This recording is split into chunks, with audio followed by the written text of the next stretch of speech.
Hello, everyone. Welcome. We have a special show today. Many of you know I've covered the DC Defenders, and a lot of the coaching staff that we are extremely familiar with has settled at TSU.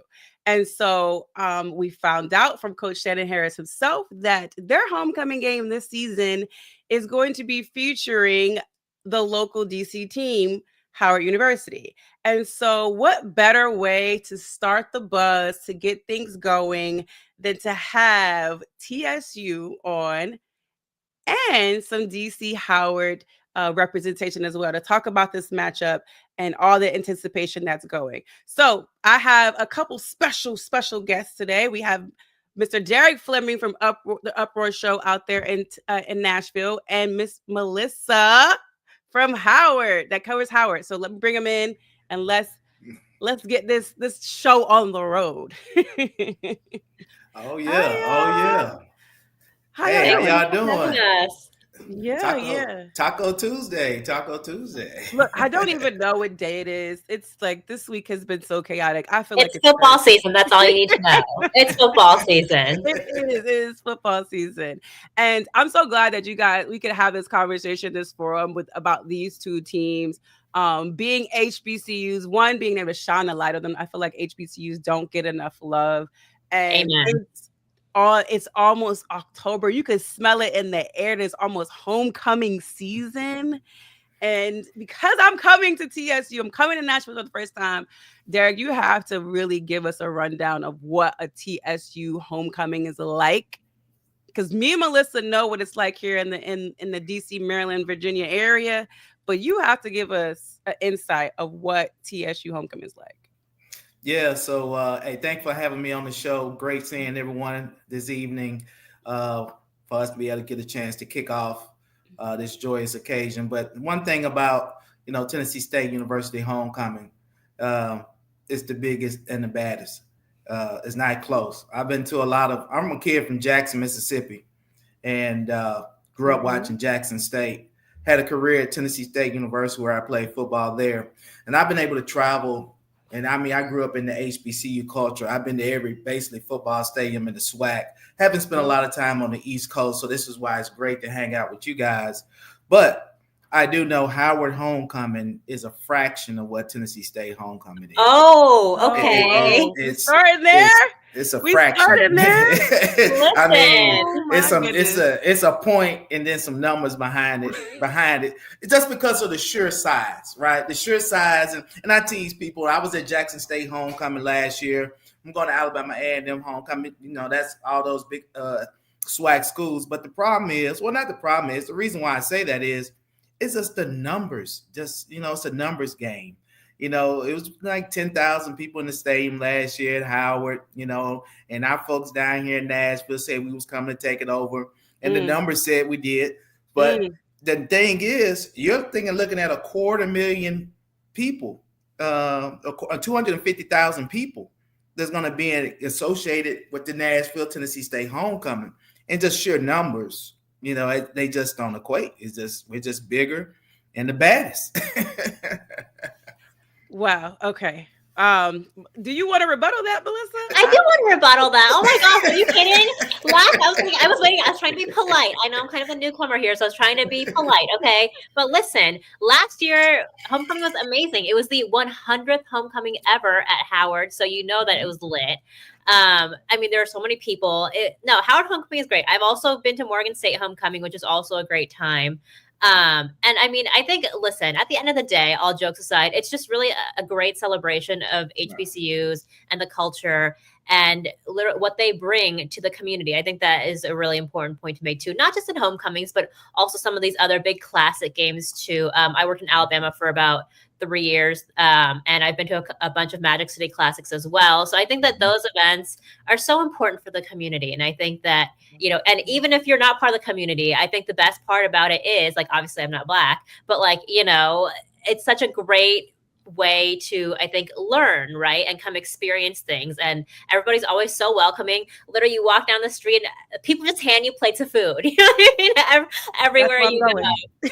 So, yeah, no, and I'm always like, yes, I will try everything. One of everything, please.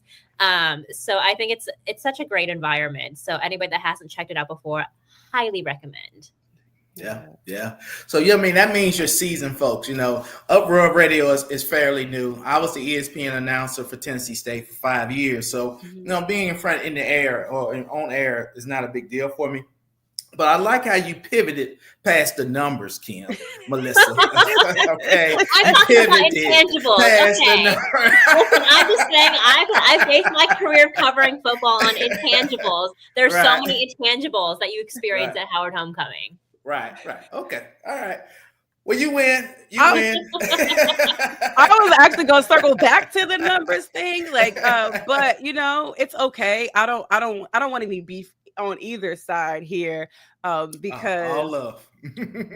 there's still a lot of football to be played, and we're talking about October 17th. The weekend kicks off for TSU, and I don't want people to forget that there's some, I don't know what's going on. Is there feedback for y'all or just me? Yeah, it's a little bit. I'm hearing some feedback. But I want people to forget what time frame we're looking. But you guys have a lot of football coming up. Is it mine? Yeah, it's your mic. Is it my mic? I think it's Melissa's. Is it? Oh, I think so. Maybe it was up against something. Okay. I have a mic. I'm just using my laptop. Okay. So okay. All right. Cool. So I want to talk about October 17th, but you guys still have games. I just want to kind of go over where you guys are, both football teams, and your schedule. So Melissa, we'll start with you. Where Howard is. I know they have a bye, and kind of what they have on their agenda. Yeah, they're on a bye week this week, and they're still practicing, though. Don't get me wrong. Coach Larry Scott has them out there today. Listen, 3-2 record right now. Their defense has definitely stood out to me this season for sure. They're leading the conference right now. Obviously, there hasn't been any conference games yet in the MEAC, but at least overall. But listen, I think the season has started out very strong. They had the big win over FAMU in the Orange Blossom Classic down in Miami in week 1. And it was very exciting. Obviously, they won on a field goal as time expired, a 43-yard field goal from Matthew Connard. And, they also beat Morehouse as well. They've played like so many games away from here in DC or on their home field, right? They played their first 3 games at NFL stadiums, which is such a great experience, right, for the players and for the program. And obviously the big one, they won the Battle of the Real HU against Hampton 2 weeks ago at Audi Field. That was, they didn't just beat them, they obliterated them. That was a 34-7 win for the Bison, and they hadn't won that game since 2014. So that one was really important for them to win. And I think it, not just obviously from a record standpoint, but to beat FAMU and to beat Hampton in those environments, I think was really important for the team. And to really, because this has been like a build back year for this program. Last year they went 4-8. The 2 seasons before that, they were back-to-back MEAC champions. So their head coach told me at the beginning of the season that this was going to be a hard reset year. So they've really done their best to kind of put a reset button on the program. He kind of described it as when you like unplug your computer and plug it back in. And so I think that they're trying to, obviously building culture takes time, right? Coach Scott is in his 6th season here at Howard, and those things take time, as we all know. But now this is fully like his class, his recruiting guys, his coaches. And I think that we're seeing something special really being built. Now, granted, this past week, before the bye week, they did lose at Richmond. They were leading 12-0 until the 4th quarter, and then Richmond capitalized off of 2 big mistakes, 2 interceptions. So that ended up basically being the game. So I think that this bye week came at a good time. I know they're dealing with some injuries as well. But overall, I think that they're building something really special at Howard. It's been cool to be along for the ride and watch what happens, because these kids this year, they really have kept each other accountable. I think that is the players. I say kids, the players, they really kept each other accountable, I know, same. When Dee and I walk around Maryland, we're like, oh my God, we're so old. But one thing that I've really noticed this year that it's been different possibly from the last couple of years is that they really do get on each other in terms of doing something right. Even at practice, at games, they're holding each other accountable. And I think that's really important, especially for the guys that are now older, the guys that when they won back-to-back MEAC championships, that were on the younger side of things. But now they've experienced that, but now they're able to be those leaders that they saw examples from when they were, freshmen or sophomores. So I think they're building something really special at Howard. Awesome. So Derek, you have to shine the light on these TSU Tigers, where they are in the season, schedule-wise. What's the good? What's some of the things that they need to maybe work on, and shine a light on our beloved coaches, Coach Barlow's out there. Yeah, so this is a very unique season for the Tigers. We speak about Coach Barlow, who's our head coach.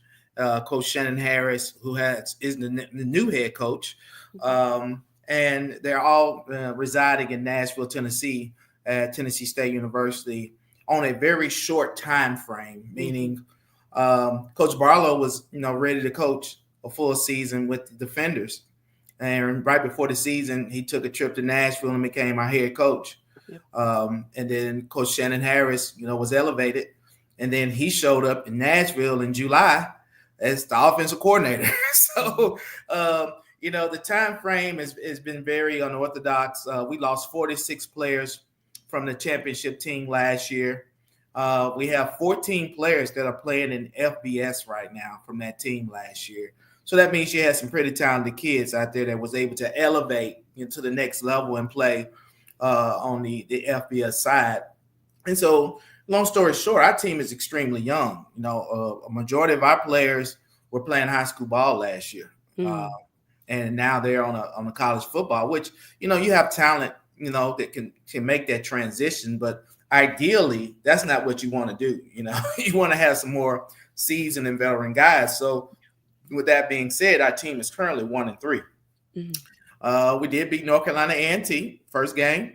Was that a blocked field goal at the end of that game? Yeah, blocked field goal. Yeah, blocked field goal. They had a chance to tie it up at the end.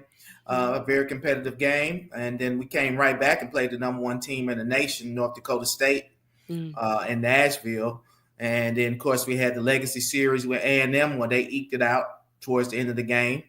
And then we had the number 11 ranked team in the country last week in Tennessee Tech. So it's been we've been at home all 4 games, but the opponents were more seasoned and veteran squad. So our team is still learning. And so now we hit the road this week, talking with Coach Shannon Harris early this morning. I actually was talking with Coach, and he was just talking about he runs to coaching. So he knows his kids are young. He knows his kids. He saw the mistakes. I've watched the game 2 or 3 times, me being a former coach. I watched the game 2 or 3 times myself and was like, wow, if that kid, just had more confidence, had more experience, I'm pretty sure he makes that play, and it's a different game. So it's going to be interesting. Got a lot of respect for Howard. Howard, the last 5 or 6 years have really elevated their program. Traditionally, Howard has not been a football school.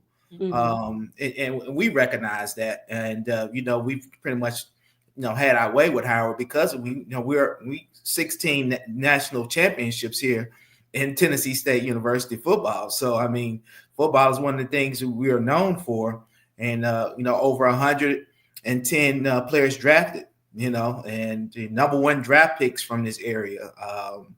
So football is one of our things. So that being said, Howard, I've been watching them. There's a couple of area kids from Nashville that are contributing and on that team that I personally know, went to school with their parents. And so their defense has been formidable. It's going to be a tough test. Yeah, it's going to be a tough test. I don't know if you guys can see the comments. We have some of our beloved DC Defender family in the comments, Carrie and Doug. Doug saying Howard is going to get smoked. Melissa, I don't know how you feel. We got Doug. I do not feel great about that. Hey. Carrie, she got her raw up in here. So I just want to make sure they will actually be in at TSU for homecoming. So I'm gonna go back to that because we have them here. I want you to let them know when the party starts and when the party ends in Nashville. Give them a little itinerary real quick. So we do have them here. Yeah. So the thing is, man, we just really, Nashville is the it city, right now when it comes to tourism, whether you black, white, Asian, whatever. Nashville's for everyone, right? I love Nashville. I will endorse that. So, that being said, we kick it off on Wednesday. It's starting to be house parties on Tuesday where people are just gathering and frying the grill up and people are getting in town. Then Thursday night is when it starts. It starts with the Blackout, which is an alumni hell event that we have every year for all the alums. But also you have the Alpha Party. The Alphas really have a great presence for Tennessee State homecoming that Thursday night. Then Friday, that's when the games begin. That's when it's the all-day thing. You have the pep rally. You have 10,000 people at a pep rally in the middle of the field. This year we got XM radio with the rollout, and Pandora. So, that situation's going on. And then, of course, the fraternity presence, the Deltas, they have a huge party. Normally one I go to, which is at the baseball stadium. So they fill up. Cool. They fill up the outfield. It's pretty amazing. Then there's so many other different tailgates. Day parties, because the day party seemed like it was originated here for our homecoming like 30 years ago.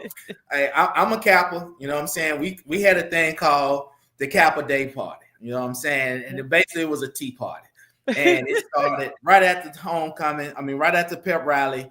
And it just kind of just grew. So for the last 30 plus years, Friday started, you get you a good breakfast, get you some rest. If you don't stay out all Thursday night, get you some breakfast, get your little rest. And 11 o'clock, you get one of these. And then you just walk around with it. He's ready. Derek's ready. Let's go now. Yeah, so it's pretty cool, man. And then we got the alumni fish fry, because I know you spoke specifically about the fish fry. So you'll have 2,000 people at the fish fry that's right there on the pavilion. So I need fish. When's the fish fry? What time is it? It starts around 1 o'clock. It's almost in duration with the pep rally. So it's all in a little spot on the campus. Of course, we'll be in the football field for the pep rally.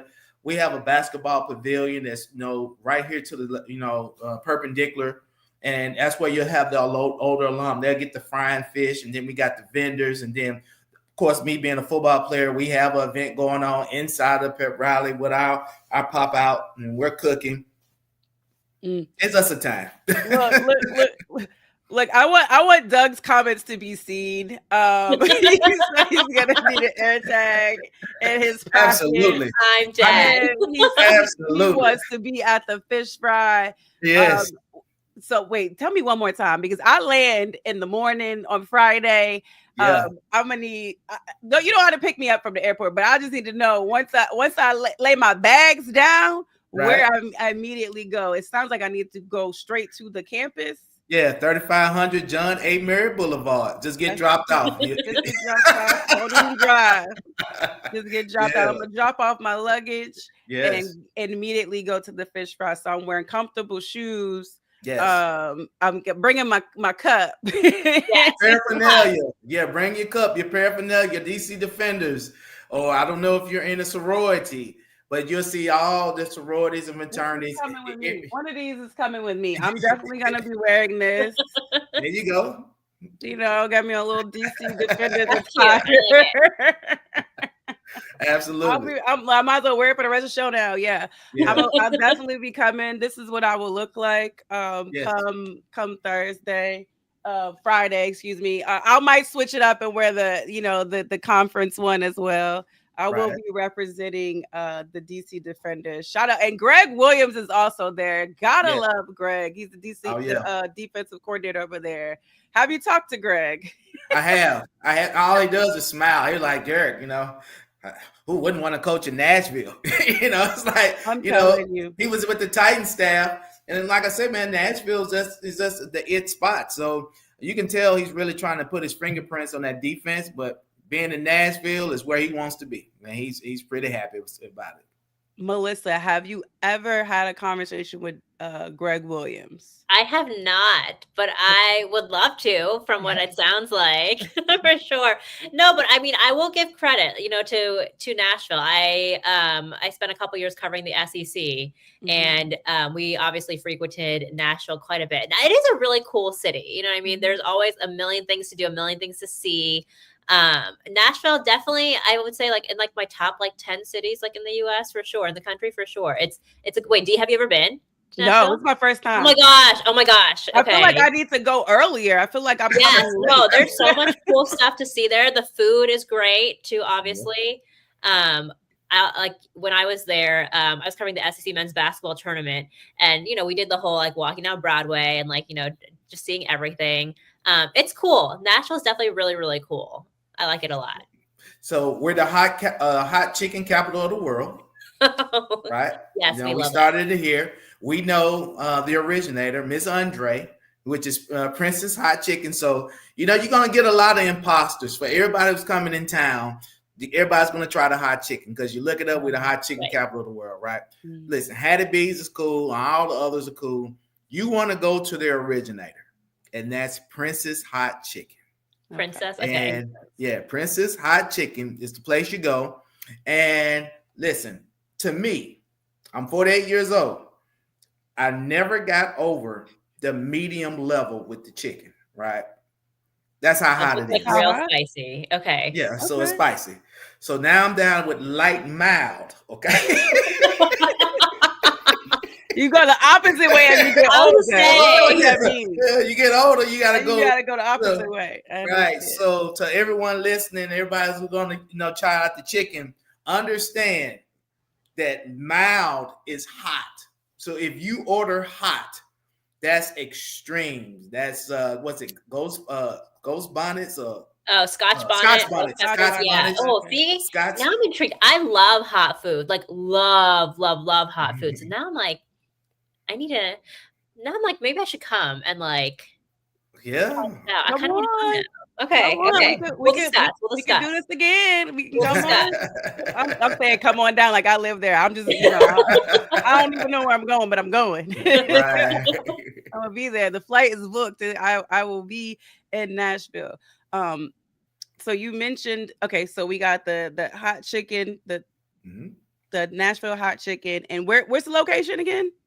So the Princess. It's the name of the. Are there multiple, or is it just one? Is there just one? It's multiple. Okay. Both are located on the southeast quadrant of the city. Okay, which one's like the OG? Area. Is there like one that's like the OG, the original Princess? Yeah, so the OG actually burned down a few years back. Oh, okay. Yeah, so it burned down, but it's still good. Everybody's gonna say, "Oh, it doesn't taste like," because we remember Miss Andre with cast iron skillets back there, actually frying it herself. You know what I mean? That's so amazing.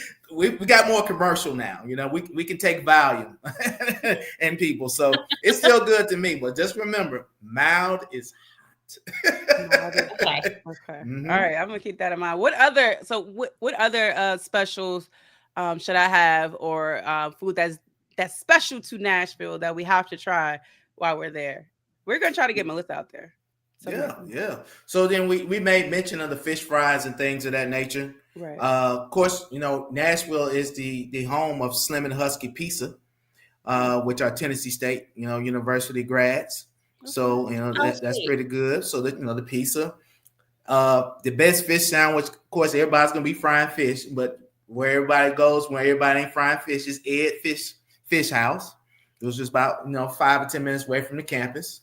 So it's a lot of soul foods. Sweats, the Meat and 3 spot. It's a staple here in Nashville. I love a Meat and 3. Yeah. Yeah. So you have that, but the congestion is probably going to deter you from doing all that. You might get 1 or 2 of these things in, but what I'm just saying, the sheer volume is just so many people. It really is. It's just, and now with the growth of Nashville, where you're staying at downtown, that area, it's the best spot you could have stayed.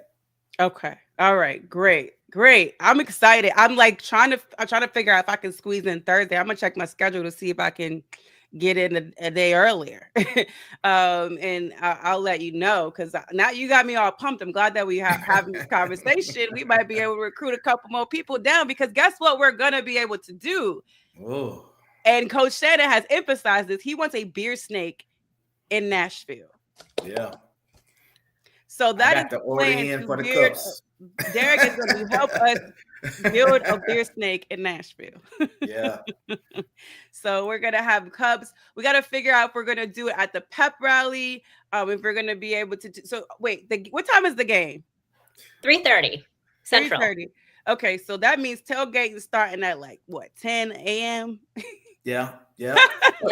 So that's the one detractor, is that we're building the new Nissan Stadium right there in the parking lot of the old Nissan Stadium. So the logistics and people getting down to the stadium is going to be tough.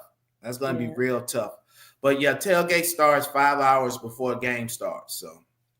Okay. And so where do people normally tailgate on camp? Where is the tailgates usually at for? Because you guys, if you guys don't know, they play at Nissan Stadium, which is where the Tennessee Titans also play. Where do people normally tailgate at? Where can they find us building this beer snake? So yeah, so we are, so because of the uniqueness of this, there's actually a tailgate party that's over the bridge at the baseball stadium. Okay. But then we have a parade Saturday morning. So there's a homecoming parade as well. So the logistics of the beer snake is probably gonna be best at the homecoming. We're still trying to figure that one out. Yeah. Okay.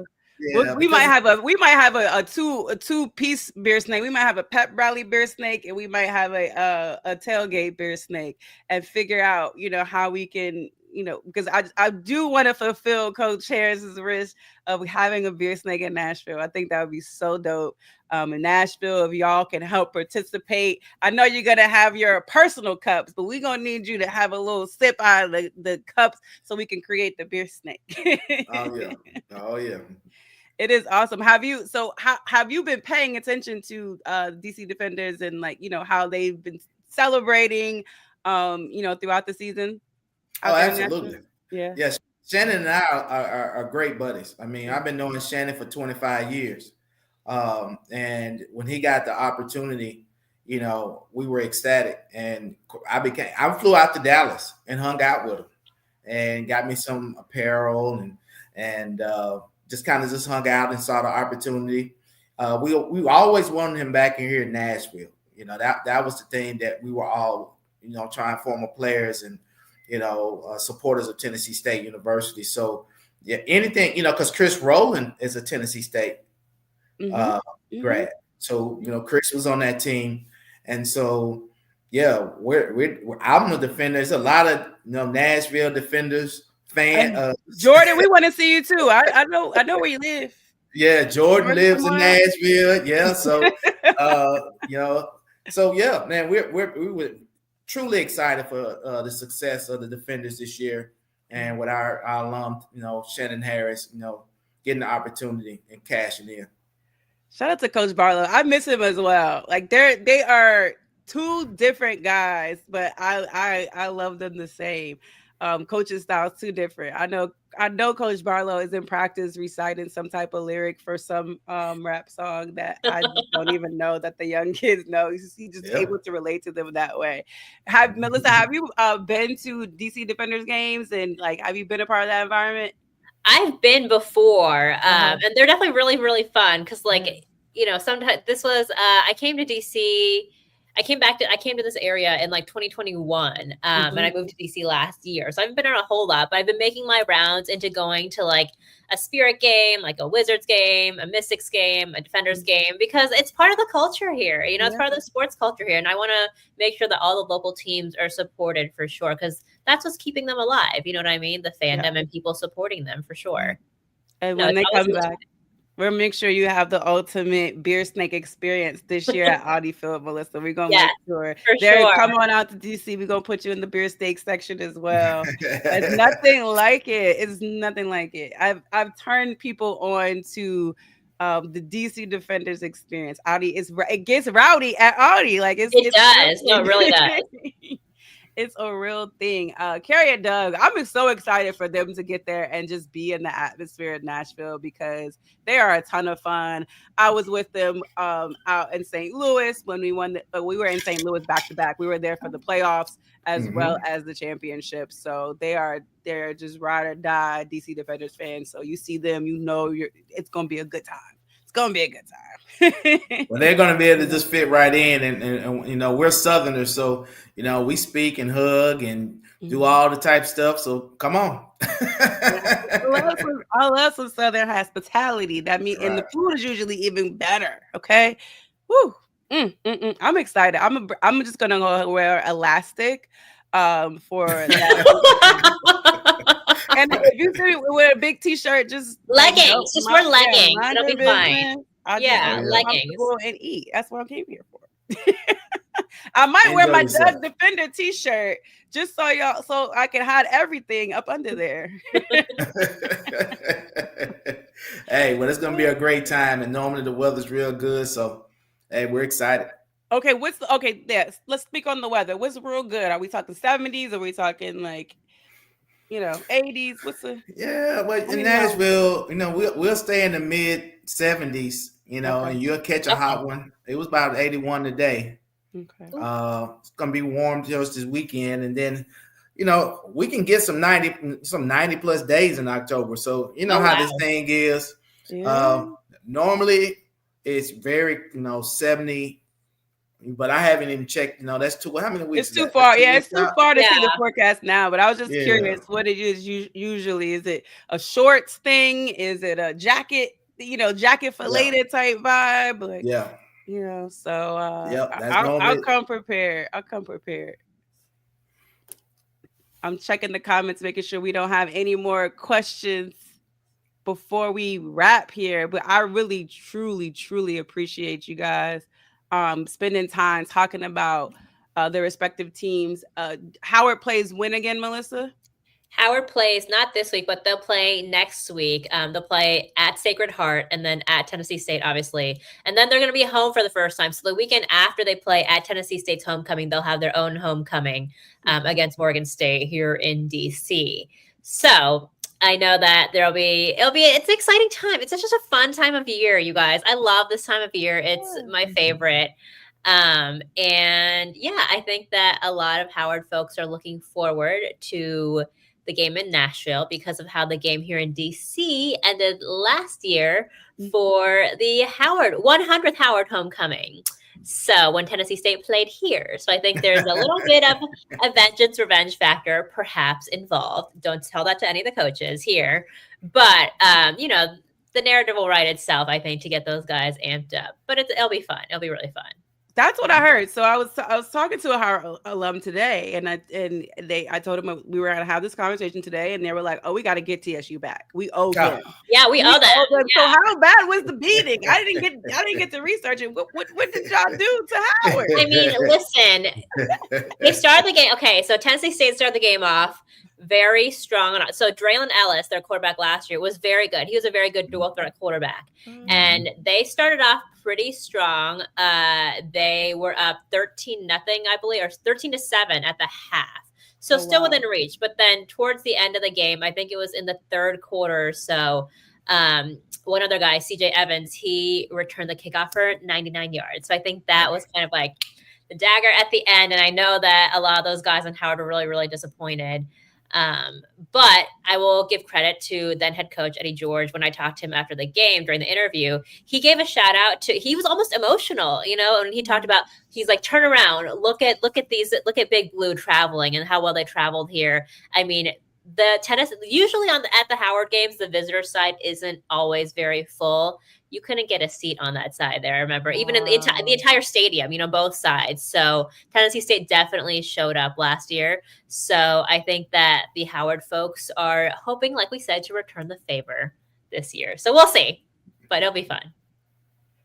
And you were there, Derek. You were there. Well, actually, I wasn't. I didn't travel there. I did. I actually went to Jackson State's homecoming. Okay.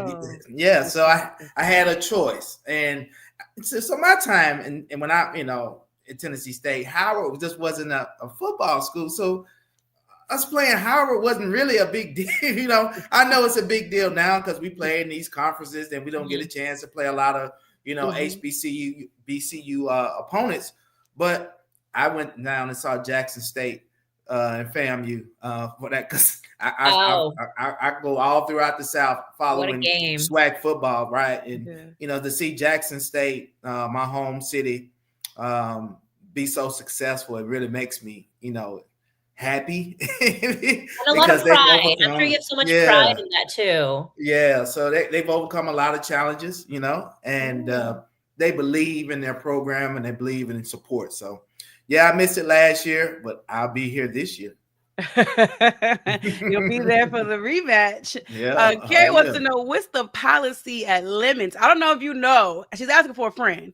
And one of my friends also wanted to know if Lemons happen to be allowed at Nissan. I don't know. So that's a good question. That is an NFL stadium. You do need a clear bag policy. You are going through metal detectors. There's all kind of stuff going on in Nissan. It's a very, very controlled environment as you expect in an NFL stadium. I thought about, I like me a good old vodka and lemon. So,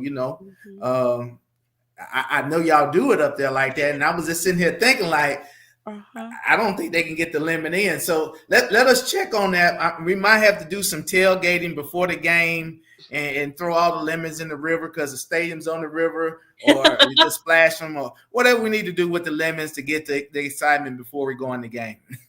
We're going to get it together. We're definitely going to be bring a nice touch of DC Defenders love and style to where, and I know DC's gonna be a present because Howard's there anyway, but we got to spice it up just a little bit, just a little bit. Right.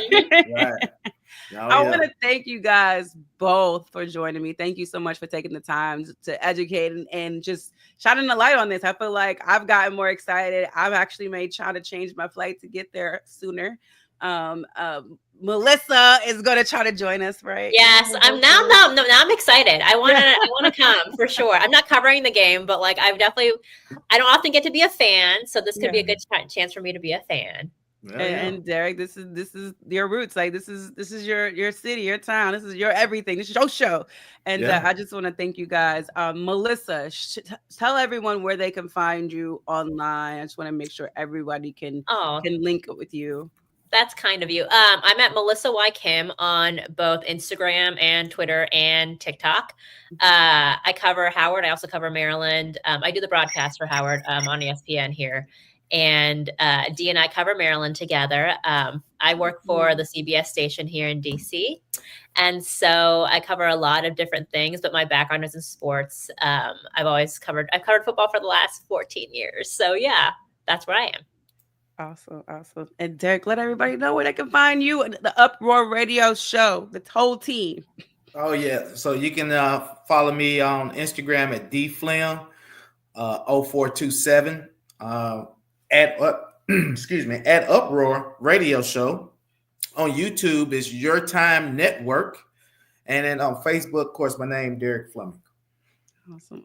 All right, guys. Thank you so much. Thanks for Carrie and Doug, TJ, all the people in the chat. Thank you so much for engaging with us.